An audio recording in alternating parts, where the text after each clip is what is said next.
Okay, guys, we're joined by the NWA World Champion ahead of a massive pay-per-view this Sunday. Nick, first of all, it's a massive pay-per-view. How's your mindset going into this weekend?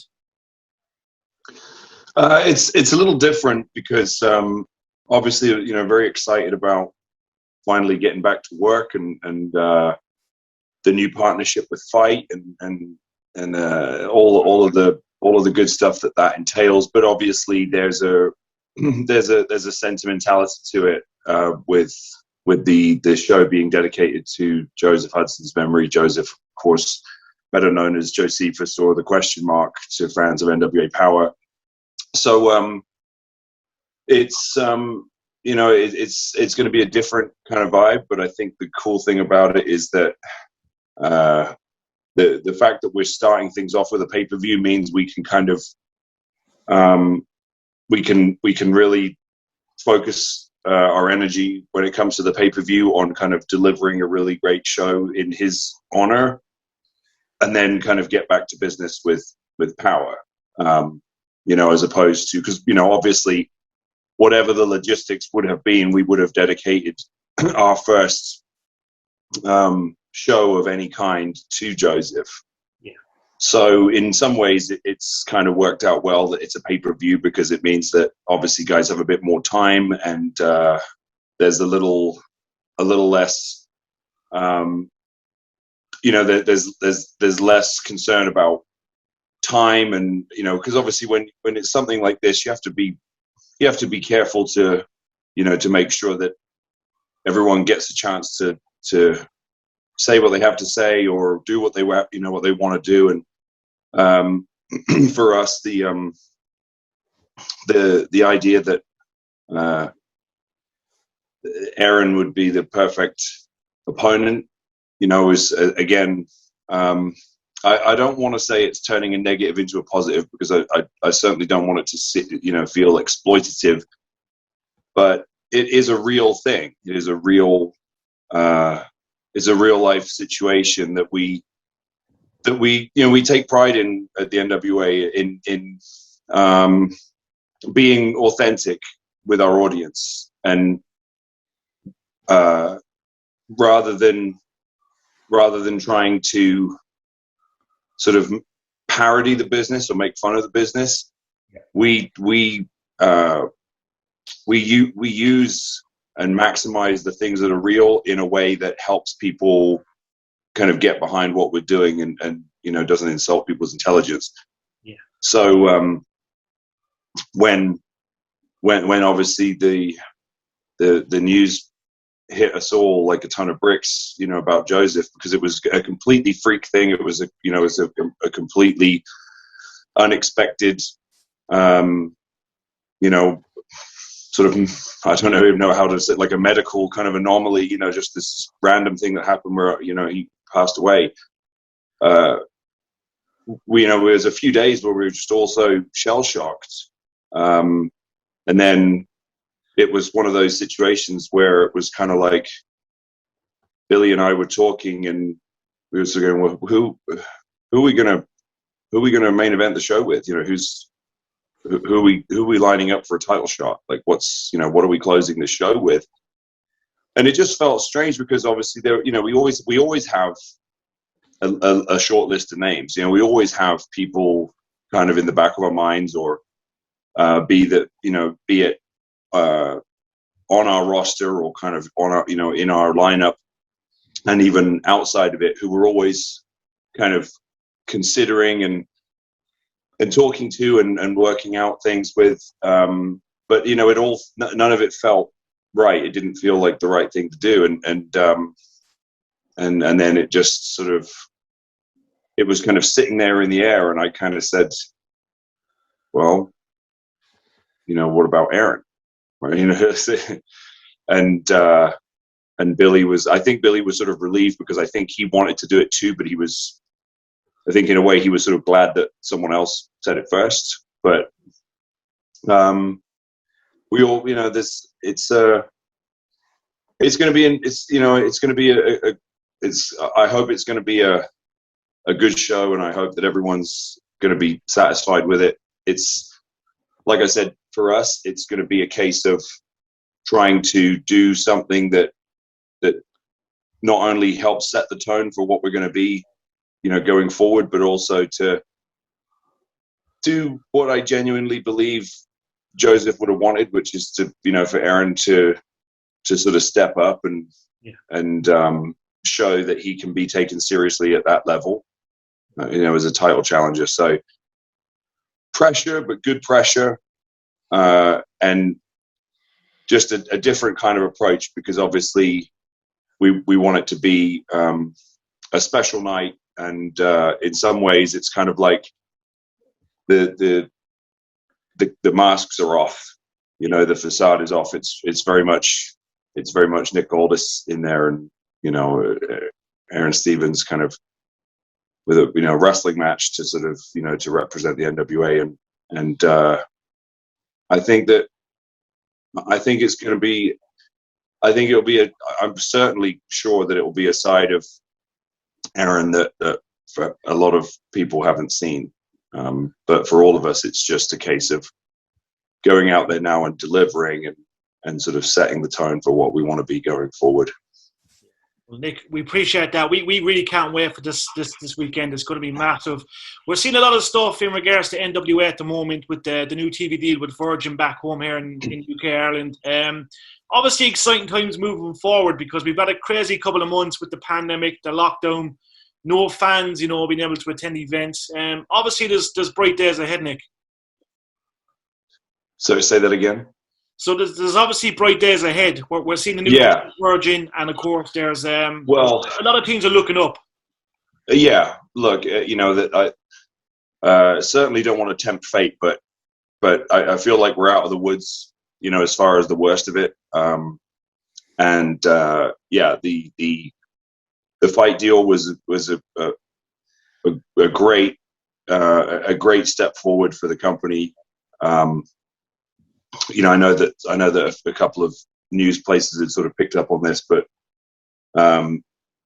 it really kind of came out of left field, because there was another streaming service that was interested and had made an offer, and it was just by it was just a sort of fleeting remark on my part that I knew the fight had a really good year. Yeah. Because with the pandemic, a lot of different live sports and concerts and things like that, all kinds of live events that could no longer, that weren't able to sell tickets, that kind of relied on that revenue, were sort of pivoting to, well, what if we did something on pay-per-view? So Fight, have capitalized on that and had a phenomenal growth. Capped off by the Tyson fight at the end of last year, which netted them a boatload of cash. And it was just one of those things where I just kind of went, "Hey, they've been a great partner for us. Like, I don't know. I mean, let's see if they want to weigh in." And sure enough, I mean, they were very aggressive, and that's in a lot of ways, I'm really glad that we're there, because we have such a great established relationship with Mike Weber and the guys at Fight. And I truly believe that they are, they're on the cusp of, they're really at the forefront of where things are going to go as far as streaming and, the way that people sort of can deliver their content. And as is evidenced by the time, the broadcast time of the pay-per-view, they have a deep appreciation for the fans across the pond, be it in the UK or in Ireland. And so it's and a lot of that comes down to Mike's history of working with me and understanding the value of the market and the passion of the fans. So I think that's going to be a great thing. And I know the one of the main bits of feedback I've seen from a lot of British fans and Irish fans is that they love the fact that they're actually going to get to watch a pay-per-view live at a sociable hour. Yes. And for us, I think, like, I don't know, there's something kind of quirky about 4 p.m. Eastern sort of start time on a Sunday. Yeah. Because it's it's a sort of a traditional kind of sports sort of time frame, and obviously it's not ideal. We know that WWE has a pay-per-view, or later that night, but I mean, when do they not have a pay-per-view at this point?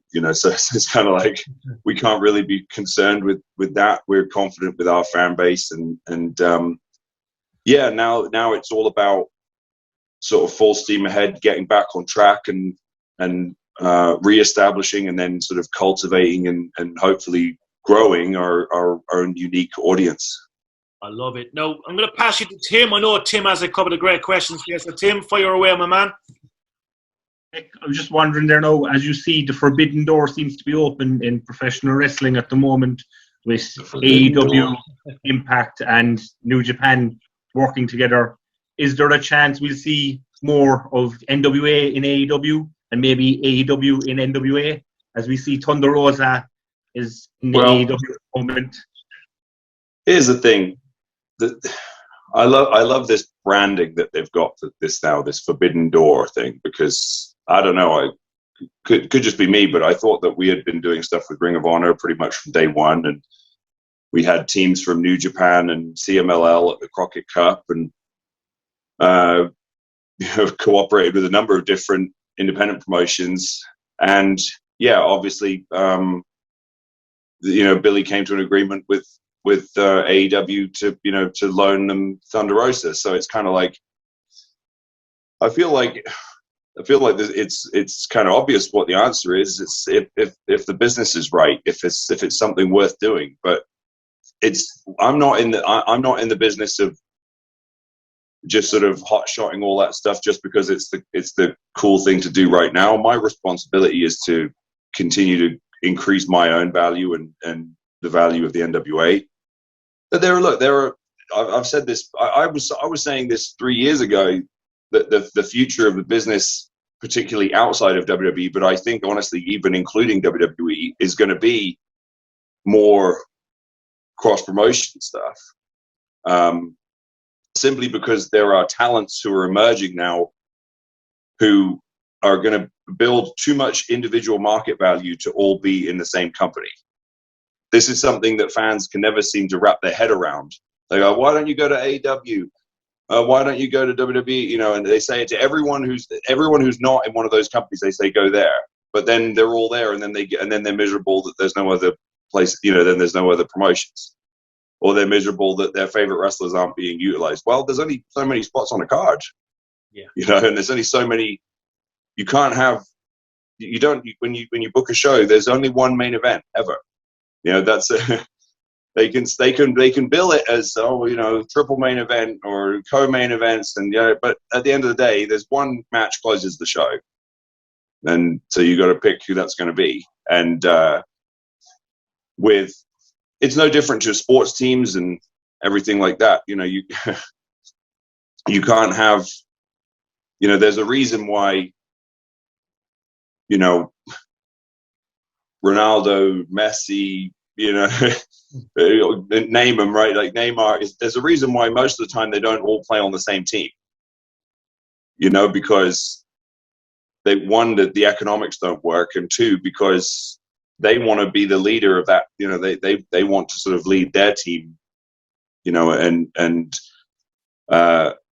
think that I think it's just a case of people just being patient and just if the demand is there, which it clearly is, and if everybody can put their egos to one side and go, okay, what's the best thing to do here for us all to make money and for to provide the most the best experience for the fans, then those things will happen. But I'm not sitting here like it's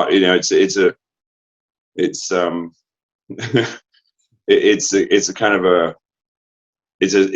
a waste of time. That's not the right word, but it's wasted energy for me to sit there and concern myself with that now.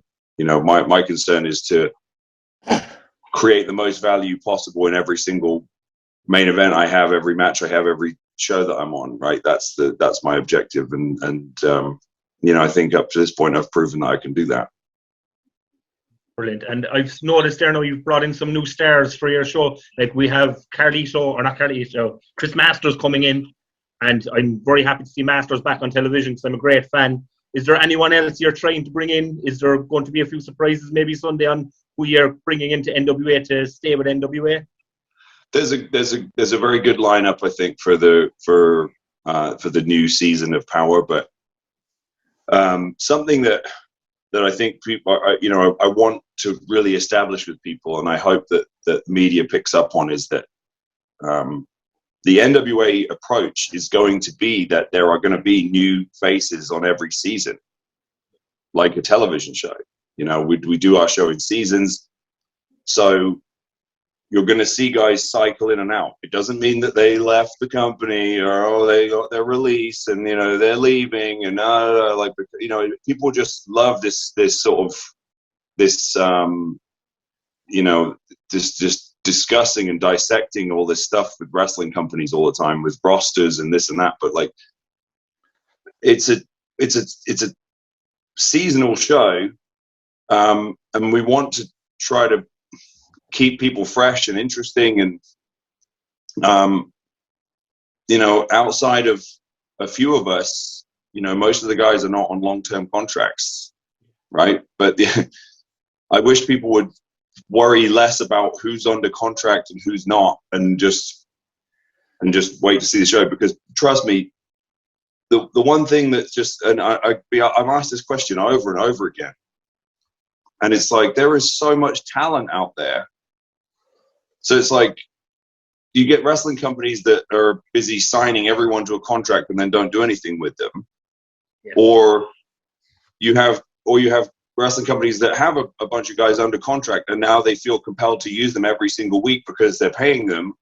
So then people are going, oh, I wish they would bring in this person. I wish they'd bring in that person. Oh, we're seeing these guys wrestle each other for the 10th time. And, you know, well, that, you know, that's because of the model, right? And it's, the way that I sort of perceive the NWA is to be a bit more like the territory was back in the day, but a digital one, where there's going to be your champions, and there's going to be your kind of regulars, your sort of guys that you associate with that territory, and then you're going to see different people come in, and some of them are going to be established names and stars. Some of them are going to be new guys that you've never seen before. But they're all there to serve a purpose, right? Just like picking guys for a squad, you know, for a football team or for a baseball team or a basketball team. It's like, we're going to, you know, every season there's going to be there's a group of us who kind of understand the business and where we want to go. And we look at our lineup and we go, you know, we might decide, hey, we need a few more guys we need a few more super heavyweights, or we need a few more cruiserweights, or we need a few more tag teams, or we need, you know, different women, you know, whatever it is. And we'll go out and find them and we'll bring them in and we'll give them a shot. Because I don't think anyone can deny that after appearing on NWA Power, most people's market value goes way up. Yes. So it's again, just a case of be patient and remember what we started with. The NWA's roster consisted of 2 people to start with, and no one seemed to care. And most of the guys that, you know, people are now talking about us, quote unquote, losing, no one had even heard of. Like, so it's not, and that's not a knock on them. It's just like, I wish people would just relax about this stuff, because it's just not important. Like, you're going to see quality, you know, every single show. And if you enjoy, you know, if you want to keep it fresh, you need turnover of talent, and talent need a chance to, you know, guys can get too comfortable once they sign a contract and they're in, and they're just, you know, like, sometimes you need guys to have a little bit of a fire lit under them to go, all right. And we've had this. There are several guys who were like, what do I have to do to get a full-time contract? Well, you know, deliver. connect with the audience, and and make yourself invaluable to the company. I worked without a contract for 6 months, the NWA, just to make that point. Even as the world champion, I didn't have a contract. That proved my market value, proved my worth, and earned it. Brilliant. I'm going to throw you over to Philip there now. He has a few questions for you. I'm just going to ask you about Doug Williams, because he announced that he's coming back on Twitter there last week. I was wondering, would he be actually would you be willing to work with him in the future for Power? Absolutely. I mean, the response to him announcing that he had decided that his retirement was perhaps premature and decided he wanted to continue to wrestle. There was no one more happy to see that than me. But the response to it, I decided to scroll down and read some of the responses, and there was a huge amount of NWA mentions. So clearly people can see him fitting with our culture and our brand. Yeah. I can totally see it too, and I know that Doug loves the show. Billy is a huge fan of Doug's. Really, you'd be hard pressed to find anyone in the business who's not a fan of Doug's. So, as and when we're able to explore that, obviously that will be something that I would, be strongly encouraging. And I was just going to say as well, once this kind of pandemic is kind of eased over, would we? I was wondering, would we see an NWA show in England? I was actually in the process of trying to put together a UK tour prior to the pandemic, just as it was right around this time last year, maybe a little early, about like around February time, right around the time we had finished taping the last season, that I had sort of already started making some sort of preliminary inquiries for dates in the autumn, so like sort of September, October time, to set up a UK tour, because again, the response to the question, when it was posed about TNA, about the NWA coming to the UK, it was like there was a tremendous amount of feedback for it. So yes, as and when we feel confident that that it's going to be able to go off without a hitch, then yeah, I'm totally going to be looking into that. Outstanding. No, I was just going to say, you actually touched on earlier about wrestling's magic is kind of, I suppose people kind of lose it in a way, because this, as you said, wrestlers are around so long, for years. It's kind of, I'm actually really looking forward to your match with Aaron because of the special kind of emotion in it. Yeah, I think that's going to, like I said, it's, we've been careful not to make it seem like we're trying to exploit the situation, but at the same time we also felt like no other match really would feel like the right thing to do, so I hope that people get that and understand it, and yeah, and if there is any kind of positive to take from any of this, and obviously it's a horrible tragedy, and none of us, if any of us had the ability to go back and change it, we would obviously have Joseph still here with us. But if there were any positive to take from this, if it means that Aaron gets a chance to show the world who he is, and step out of his comfort zone a little bit with the outrageous, kind of bombastic kind of character that he usually likes to do, then maybe this is it. And I'm very confident that people will feel it, because one of my sort of mantras when it comes to doing stuff with the NWA is the best way to make it feel real is for it to be real, and that's the way I feel about this. It will feel real because it is real. I kind of throw back to it because it was kind of similar vibe when you fought Tim Storm. Right. It was kind of similar. similar if kind you of look match. at if you look at all my most well known opponents, Cody, Marty, Tim, it's all of them. It was real. The rivalries, the reason for us wrestling each other, it was real. And that's what makes the best, basically. Definitely does. Nick, it's an absolute pleasure speaking to you. We can't wait for Back for the Attack this Sunday. NWA, it's back with a bang. Looking forward to Power returning. We'll touch base with you in a couple of months, but all the best this weekend. It's going to be emotional.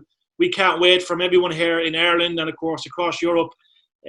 Best of luck, and we'll talk to you soon, my man. Thank you very much. Yeah. Thank you, guys. Cheers. Thanks, Nick. See you soon.